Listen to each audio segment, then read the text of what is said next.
Hi, how are you today? Today is Friday here in Melbourne, and on Fridays and on the weekend, I like to concentrate on my creativity, on my inner muse. So I could talk about this topic for years and years, I believe. The idea of your intuition and your creativity and them being very, very closely knit together. The inner muse is something that a lot of people don't explore enough, and the intuition is part of that creativity. If you're a creative person, you'll understand what it feels like to be in the zone of being creative, where there is no suffering, there is no happiness or joy. You're just in this moment, you're present, you're being present. And I think that is the essence of who we are in terms of our life force. It's such a deep and beautiful topic, the inner muse, that I'd like to explore it, and I'd like to talk about it on Fridays because it really helps inspire creativity for the weekend. So today what I want to talk about is how to view the inner muse as a part of your higher self. Sometimes it's easier when you're first starting to see the inner muse as an identity of yourself or a helpful angel that is there to guide you. Now, this helpful angel or your inner muse or your intuition, whatever you want to call it, is a gateway to understanding your intuition, and it is through being creative. And I just want to pause here to give you a moment to think about how you enjoy being creative. What are the things that you love to do that make you happy, that make you joyous, that give you energy being creative? Is it the way you are creative with the way you raise your children? The way that you talk about a movie you just saw? It could be tiny little things. The way that you schedule out your calendar. It could be amazingly simple creative things, because a lot of people get stuck that, oh, I'm not an artist, oh, I don't know how to draw, therefore I'm not creative. We all are creative. We all have that creative energy within us, and it is my passion to try and bring that out in myself and in you if that inspires you in any way. So I want you to start to feel that creativity is not something external. It's not something that comes out. We get inspired by things that are outside, for example, nature. I just realized that I'm really low in the frame shot, my creative filmmaking here.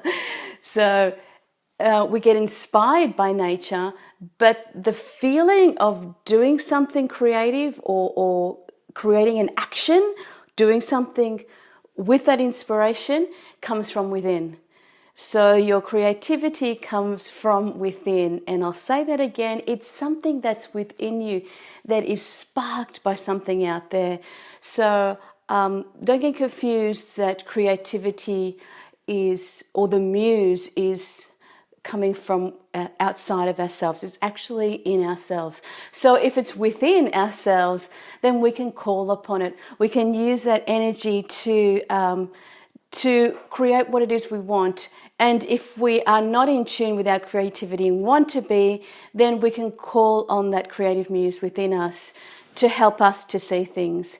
Now I'm just going to look down at my notes because I have written a meditation for us if you are interested in contacting your inner muse, so that your creativity and your energy, life energy force can start to come out, so you can start to enjoy the fruits of it.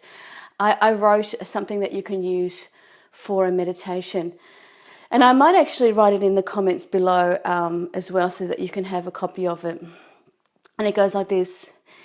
So you're sitting in your meditation, so get yourself ready for meditation.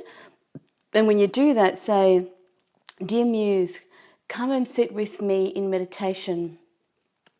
Whisper guidance to me in my creative practice.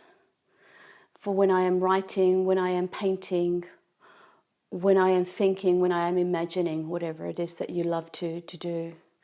Show me what is possible. Feed me with new ideas and ways to express myself. Show me the world that inspires me. Let me see my inside truth through your eyes, with my fingers to work through, with your imagination, with my imagination to travel to vast and beautiful places. So that's just a framework for how to call in your creative muse. I do something similar just before I paint. I paint on Saturdays and Sundays, and I make offerings and I call in my creative muse. And that muse can have a lot of faces, different faces. For me, it is the Buddha. So I paint for higher beings, I paint for as an offering. But for you, it could be an angel for your creativity. You can imagine a beautiful angel that is someone that you're connecting with to show you an expression of what it is that you want to create.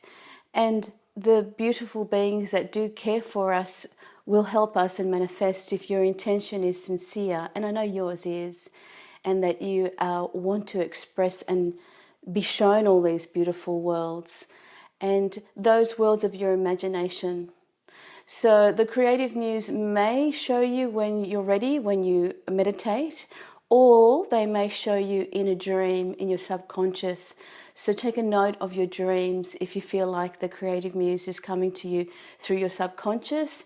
Have a little note paper by your bed so that you can write down some of these dreams, or even images that might arise, and then you can just quickly draw them in the morning. So I hope that that prayer and meditation will help you to contact your inner muse. And if you do create something beautiful that is inspired by what you heard in this video, post it down below. I'd love to see it, and I'd love to share with you some more stories about the creative muse next Friday.